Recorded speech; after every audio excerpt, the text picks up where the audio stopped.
ಎಲ್ಲರಿಗೂ ನಮಸ್ಕಾರಗಳು.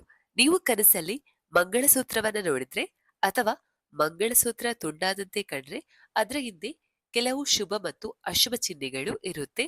ಇದನ್ನ ಸ್ವಪ್ನ ಶಾಸ್ತ್ರದಲ್ಲಿ ವಿವರಿಸಲಾಗಿದೆ. ಹಾಗಾದ್ರೆ ಬನ್ನಿ, ಮಂಗಳಸೂತ್ರ ತುಂಡಾದಂತೆ ಕನಸು ಬೀಳುವುದು ಕೆಟ್ಟದ್ದ ಅಥವಾ ಅದರ ಸೂಚನೆ ಏನು ತಿಳಿಯೋಣ.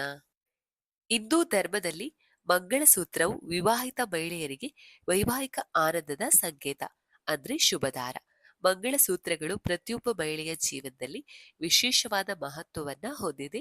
ಸ್ವಪ್ನಶಾಸ್ತ್ರದ ಪ್ರಕಾರ ಕನಸಲ್ಲಿ ಮಂಗಳಸೂತ್ರವನ್ನು ನೋಡುವುದು ಕೆಲವೊಂದು ಸಂದರ್ಭದಲ್ಲಿ ಒಳ್ಳೆಯ ಸೂಚನೆ ಕೂಡ ಆಗಿರ್ಬೋದು, ಕೆಲವೊಂದು ಸಲ ಕೆಟ್ಟ ಅದೃಷ್ಟದ ಸಂಕೇತ ಕೂಡ ಆಗಿರ್ಬೋದು. ಒಂದು, ಮಂಗಳಸೂತ್ರ ತೆಗೆಯುತ್ತಿರುವ ಕನಸು ಕಾಣುವುದು. ನಿಮ್ಮ ಕುತ್ತಿಗೆಯಿಂದ ಮಂಗಳಸೂತ್ರ ತೆಗೆಯುತ್ತಿರುವ ಕನಸು ಕಂಡರೆ ಅದು ಅಶುಭ ಸೂಚನೆ.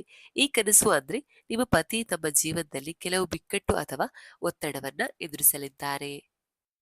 ಎರಡು, ಮಂಗಳಸೂತ್ರ ಖರೀದಿಸುವ ಕನಸು.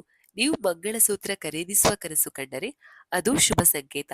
ಈ ಕನಸು ನಿಮ್ಮ ಪತಿ ಮುಂದಿನ ದಿನಗಳಲ್ಲಿ ಆರ್ಥಿಕ ಲಾಭವನ್ನ ಅನುಭವಿಸುತ್ತಾರೆ ಎಂದಾಗಿದೆ. ಮೂರು, ಬೇರೆಯವರಿಗೆ ಮಂಗಳಸೂತ್ರ ಕೊಡುವುದು.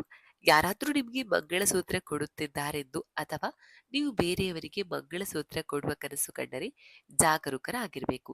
ಈ ಕನಸು ಅಶುಭ ಶಕುನವಾಗಿದ್ದು ನಿಮ್ಮ ವೈವಾಹಿಕ ಜೀವನದಲ್ಲಿ ಭಿನ್ನಾಭಿಪ್ರಾಯ ಮತ್ತು ಸಂಘರ್ಷ ಹೆಚ್ಚಾಗಬಹುದು ಎಂಬುದರ ಸೂಚನೆ.